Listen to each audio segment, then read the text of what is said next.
అందరికీ నమస్కారము. మా యొక్క ఈ ఛానల్ ద్వారా న్యాయసలహాల ద్వారా ఎన్నో వీడియోలు అందిస్తున్నాము. మీరు చూసిన తర్వాత లైక్ చేసి సబ్స్క్రైబ్ చేసి షేర్ చేయాలని కోరుకుంటున్నాను. నా పేరు D Ramareddy, advocate, ex president criminal court bar association, Nampally, Hyderabad. Ex public prosecutor, high court, state of Telangana ఉద్యమంలో 2001 నుంచి ఉండి కూడా వేల కేసులు వేసాం కనుక ఉద్యమకారులు కానీ, పార్టీకి సంబంధించిన వాళ్ళు కానీ, నా క్లయింట్స్ కానీ, నా ఫ్రెండ్స్ కానీ చాలామంది కూడా అడుగుతూ ఉంటారు, తిరుమల మొత్తం చేంజ్ అయిందంట కదా సార్ అని చెప్పేసి. ఇది చాలా ఇంపార్టెంట్ క్వశ్చన్ ప్రతి ఒక్కరు కూడా, ఎందుకంటే ఇది డౌట్ వచ్చింది చాలామంది కూడా. అవేర్నెస్ అనేది సెంట్రల్ గవర్నమెంట్ రద్దు చేసిన తర్వాత తీసుకొచ్చేది అన్నమాట. ఇవి మొత్తం కూడా క్రిమినల్ ఏదైతే ఐపీసీ ఉందో, సిఆర్పిసి, ఇండియన్ ఎవిడెన్స్ యాక్ట్, ఈ మూడు కూడా రద్దయినాయి. పార్లమెంట్లో 2023లోనే పార్లమెంట్లో బిల్లు పాస్ అయిన తర్వాత రాష్ట్రపతికి పంపించి రాష్ట్రపతి ఆమోదం పొందిన తర్వాత చట్టాలు మటుకుము 2023లోనే వచ్చినాయి. ఆ చట్టాలను అమలు చేసుకో మటుకుము జూలై 1, 2024 నుంచి అమలు చేస్తూ ఉన్నారు. భారతదేశం మొత్తం 29 రాష్ట్రాలలో కూడా ఇవన్నీ కూడా అమలు చేస్తూ ఉన్నారు అన్నమాట. అనుకోండి, ఇవన్నీ కూడా గమనించుకోవాలి. క్రిమినల్ ఏదైతే ఐపీసీ ప్లేసులనేమో బిఎన్ఎస్ అని వచ్చింది. బిఎన్ఎస్ అంటే భారతీయ న్యాయ సన్నిహిత అనేది 2023 చట్టము. సిఆర్పిసి ప్లేసులోనేమో బిఎన్ఎస్ఎస్ అని వచ్చింది, భారతీయ నాగరిక సురక్ష సన్నిహిత 2023 ఈ యాక్టు. ఇండియన్ ఎవిడెన్స్ యాక్ట్ ప్లేసులోనేమో భారతీయ సాక్ష్య అధినియం అని వచ్చిందనమాట.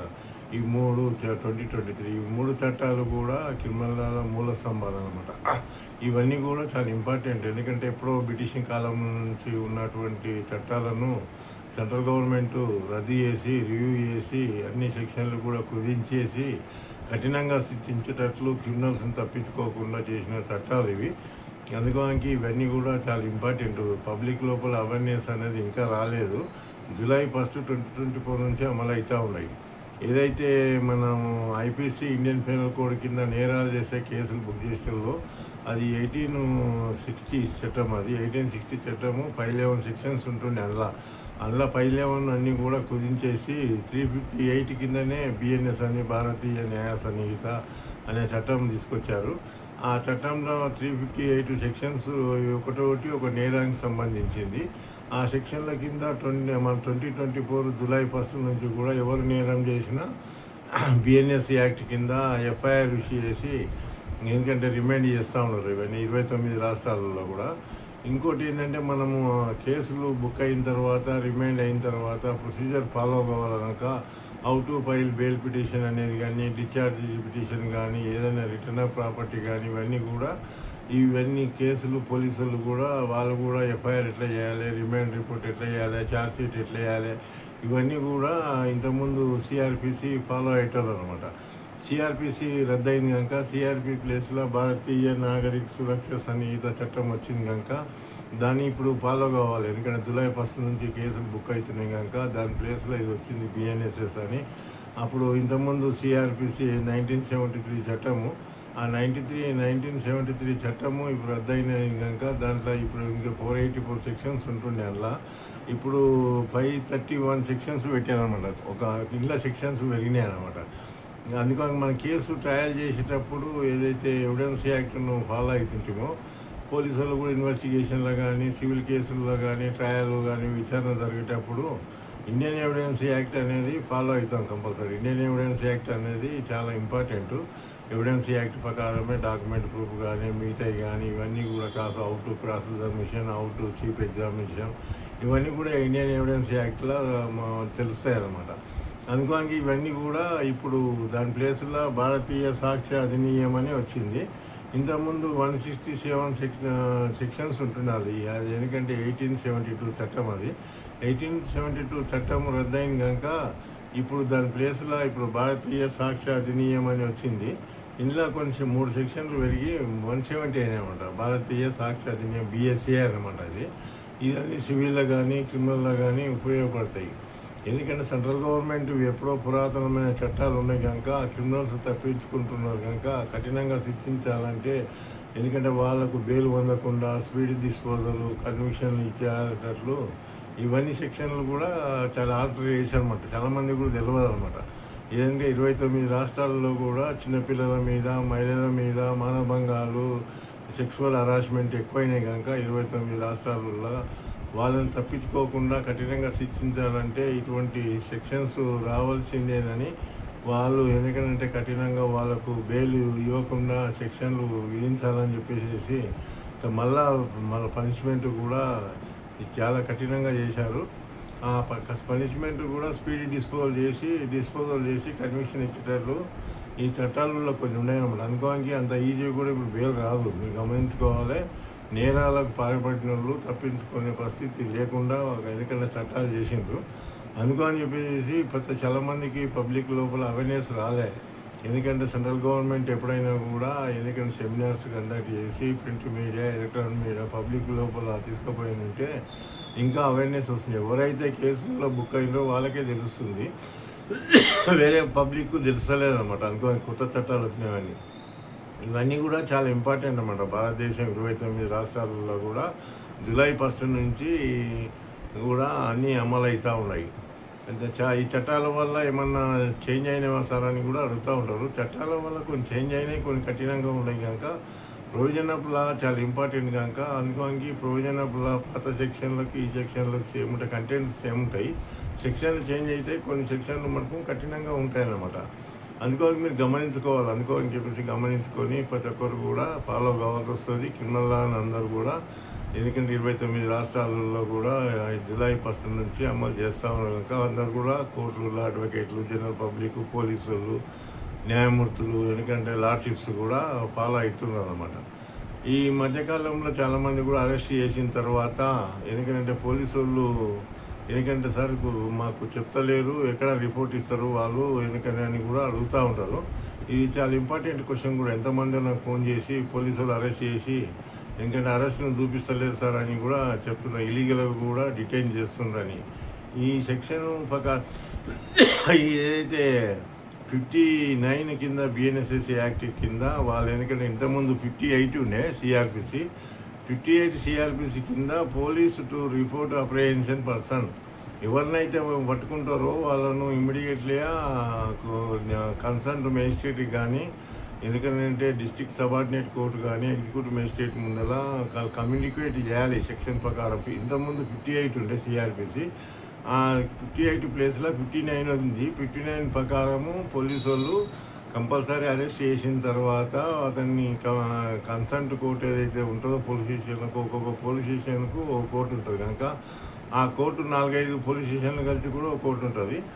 ఆ కోర్టు ఉన్న సబార్డినేట్ కోర్టు కూడా ఉంటాయి కొన్ని, ఎగ్జిక్యూటివ్ మేజిస్ట్రేట్ కానీ సబార్డినేట్ కోర్టు కానీ ఆర్డీఓ కానీ ఎవరి దగ్గరైనా కూడా వాళ్ళు ఇమ్మీడియట్లీ కమ్యూనికేట్ చేయాలన్నమాట. ఈ చట్టం చెప్తుంది, చట్టం ప్రకారమే ప్రతి ఒక్కరు ఫాలో కావాలి. వాళ్ళ మీరు అరెస్ట్ చేసిన తర్వాత పోలీసులు రిపోర్టు ఇవ్వకుండా పోలీసులు ఇక్కడ దాచిపెట్టినట్లయితే మీరు కోర్టులో పిటిషన్ వేసేసి ఎందుకంటే సార్ మామూలు ఇట్లా అరెస్ట్ చేసిండ్రు అనుకోనికి ఇంతవరకు మాకు చూపించలేదు, ఎక్కడ ప్రొడ్యూస్ చేసిండ్రు అనేది కూడా అది కన్సర్న్ కోర్టులో వేసినట్లయితే మీకు జడ్జి గారు కూడా ఇమీడియట్లీ సర్చ్ వారెంట్ వేసేసి ఇమీడియట్గా warrant commission, advocate commission appoint చేస్తారు. ఎక్కడున్నా కూడా పట్టుకురావడానికి ఆస్కారం ఉంటుంది అనమాట. ఇవన్నీ కూడా ప్రొసీజర్ అనమాట. ప్రొసీజర్ ప్రకారమే ప్రొసీజర్ ఆఫ్ లా చాలా ఇంపార్టెంట్. ఇవి జనరల్ పబ్లిక్ ఎందుకంటే రెగ్యులర్గా నాకు ఫోన్లు వచ్చేటివి అనమాట. పోలీసులు పట్టుకున్నారు సార్ వాళ్ళు ఎక్కడ ప్రొడ్యూస్ చేయలేదు, ఎక్కడ చెప్పలేదు అని అంటారు. ఈ చట్ట ప్రకారము మీరు పోలీసులను అడగడానికి కూడా అధికారం ఉంది. 59 కింద 59 భారతీయ నాగరిక సురక్ష సంహిత సెక్షన్ ప్రకారము మీరు అడగవచ్చు అన్నమాట. ఒకసారి ఈ సెక్షన్ ప్రకారము మీరు ఏదైనా కన్సర్న్ కోర్టులో చెప్పాలి కదా, కన్సర్న్ కోర్టుకు రిపోర్ట్ ఇవ్వాలి కదా అని చెప్పేసి ఈ 59 బిఎన్ఎస్ఎస్ యాక్ట్ ప్రకారము అడిగే అధికారము ప్రతి ఒక్కరికి ఉంటుంది. జవాబుదారీ కూడా పోలీసులు ఉంటారు. వాళ్ళ పోలీసు అధికారులు కూడా వాళ్ళు ఎందుకనంటే ఇలీగల్గా పెట్టుకుంటే వాళ్ళకే ప్రాబ్లం కనుక ఇలీగల్ పెట్టినట్లయితే ఎవరైనా పిటిషన్ వేస్తే వాళ్ళ మీద కూడా యాక్షన్ తీసుకోవడానికి ఆస్కారం ఉంటుంది అనమాట. ఇంతకుముందు అయితే 187, 167 కింద మనము వేస్తుంటేమో పిటిషన్లు, ఆ పిటిషన్లు కూడా దీని కిందనే మనము ఫాలో కావాల్సి వస్తుంది. 24 hours లోపల మనం కంపల్సరీ కోర్టులో ప్రొడ్యూస్ చేయాలి, రిపోర్ట్ అన్న ఇవ్వాలన్నమాట. ఈ రిపోర్ట్ అనేది 59 కింద బిఎన్ఎస్ఎస్ యాక్ట్ ప్రకారము వాళ్ళ కన్సర్న్ కోర్టుకు రిపోర్ట్ ఇవ్వవలసి వస్తుంది ఎక్కడ ఉన్నా కూడా. అందుకోనికి వాళ్ళు ఇమీడియట్లీ వాళ్ళు దూరం ఉన్నా కూడా దూర ప్రాంతం ఉండి వచ్చేటల్లకల్లా కూడా అక్కడ కన్సర్ట్ మేజిస్ట్రేట్ దగ్గర ప్రొడ్యూస్ చేసి అక్కడ రిపోర్ట్ ఇచ్చేసి తీసుకొచ్చి కన్సర్ట్ ఇక్కడ అయితే జ్యూరిడిక్షన్ ఉంటుందో, జ్యూరిడిక్షన్ అంటే ఆ కొన్ని పోలీస్ స్టేషన్లకు ఒక జ్యూరిడిక్షన్ ఉంటుంది. ఆ జ్యూరిడిక్షన్ లోపల అరెస్ట్ చేస్తేనేమో ఇమ్మీడియట్లీ అలా కోర్టుకు ఏదైతే 4-5 పోలీస్ స్టేషన్లు కలిసి ఒక కోర్టు ఉంటుంది కనుక ఆ కోర్టులో ఇంకా ప్రొడ్యూస్ చేయడానికి ఆస్కారం ఉంటుంది అనమాట. అందుకని చాలామంది కూడా తెలియదు. అందుకని తెలియనప్పుడు ప్రొసీజర్ ఫాలో కావాలి. మీరు పోలీసులను కూడా అడగడానికి ఆస్కారం ఉంది. 24 hours లోపల వాళ్ళు ఎట్లయినా పోలీసులు చేయవలసి వస్తుంది. చేసి తర్వాత దాని పిటిషన్ వేసుకొని ఇన్వెస్టిగేషన్ కంప్లీట్ కాలేదంటే వాళ్ళ కస్టడీ పిటిషన్ కూడా వేసుకోవచ్చు. పోలీస్ ఇన్వెస్టిగేషన్ లోపల, ఎందుకంటే పార్ట్ ఆఫ్ ఇన్వెస్టిగేషన్లో పోలీస్ కస్టడీ అడగడం కూడా ఒకటి పార్ట్ ఆఫ్ అనమాట అది.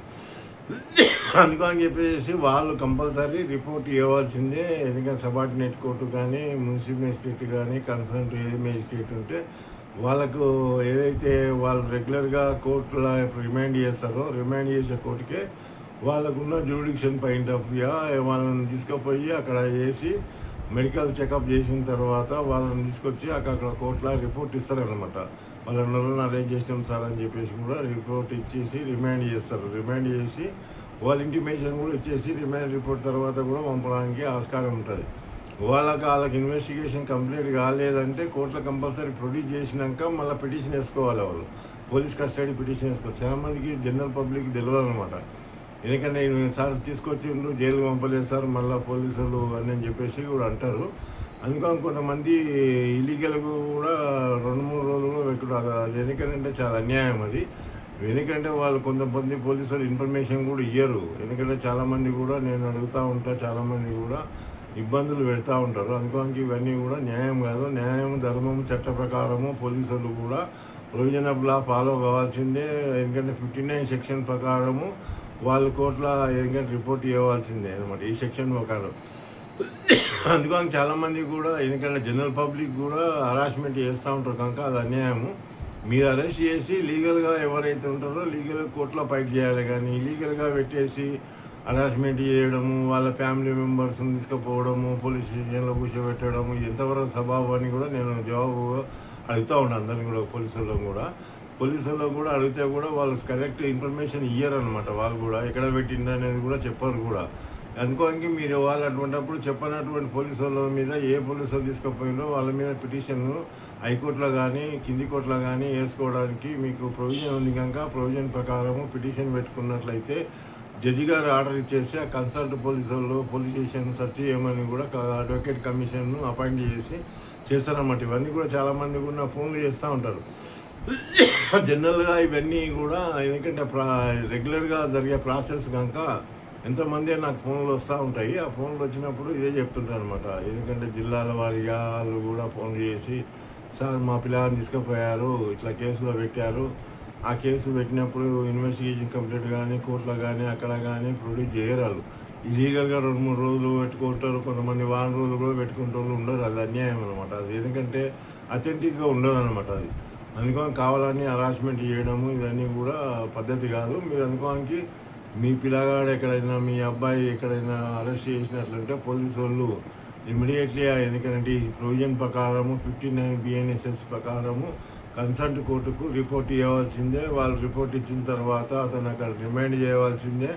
రిమైండ్ చేసిన తర్వాత వాళ్ళు అవసరం అనుకుంటే వాళ్ళు పిటిషన్ పెట్టి అతన్ని కస్టడీ తీసుకోవాలి ఇన్వెస్టిగేషన్లో. అందుకని ప్రొసీజర్ ఉంటుంది, ప్రొసీజర్ ఫాలో కావాలి. కొంతమంది పోలీసులు ప్రొసీజర్ ఫాలో కారు. ఇది అన్యాయము, అధర్మము కూడా.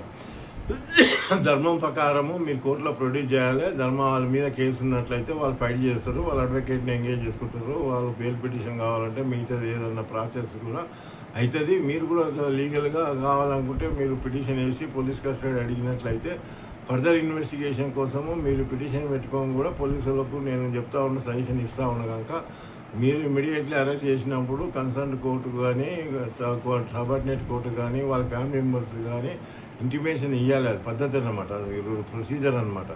అందుకని మీకు ఎవరైనా మీ పిల్లలను కానీ మీ అబ్బాయిలను కానీ ఎవరైనా అరెస్ట్ చేసినప్పుడు ఏదైనా కన్సర్న్ కోర్టులో ఇంటిమేషన్ ఇవ్వనట్లయితే మీరు పిటిషన్ పెట్టుకున్నట్లయితే జడ్జి గారి దగ్గర ఆ జడ్జి గారు ఆర్డర్ ఇచ్చేసి అడ్వకేట్ కమిషన్ చేసి కూడా వాళ్ళను ప్రొడ్యూస్ చేయమని కూడా డైరెక్షన్ ఇవ్వడానికి ఆస్కారం ఉంటుంది. అందుకని 59 ప్రకారము BNSS ప్రకారము వాళ్ళు కంపల్సరీ కోర్టులో ప్రొడ్యూస్ చేయాలి. ఎందుకంటే కన్సర్న్ కోర్టు కూడా వాళ్ళు రిపోర్ట్ ఇవ్వాలి. ఇవన్నీ కూడా ఈ ప్రొసీజర్ 29 రాష్ట్రాలలో కూడా ఫాలో కావాల్సిందే. ప్రతి ఒక్కరు కూడా ఈ ప్రొసీజర్ని ఫాలో అయ్యి కొత్త చట్టం ప్రకారము ఇంతకుముందు 58 ఉండే కనుక ఇప్పుడు 59 వచ్చింది కనుక దాని ప్రకారము పోలీసు వాళ్ళు రిపోర్ట్ ఇవ్వాల్సి వస్తుంది అన్నమాట. ఇవన్నీ చూసి ఫాలో అవుతారని కోరుకుంటున్నాను. అందరికీ నా ధన్యవాదాలు.